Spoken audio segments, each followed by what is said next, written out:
Okay, can you hear me? Well, this is my shop. It's a bit of a mess, but that shows that it's used.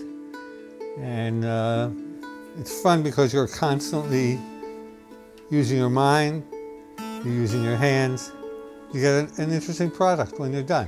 And you never know what it's going to be. It's the destiny of the wood to become whatever it becomes. You follow the wood. You don't try to impose your will on it. Here it looks like a regular bowl. But when you look at it, there's a whole section that's out. Now, a lot of people would throw this away.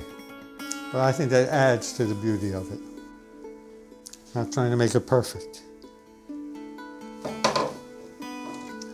Well, most of the wood that I have here is from trees that came down in storms, and then people cut them up.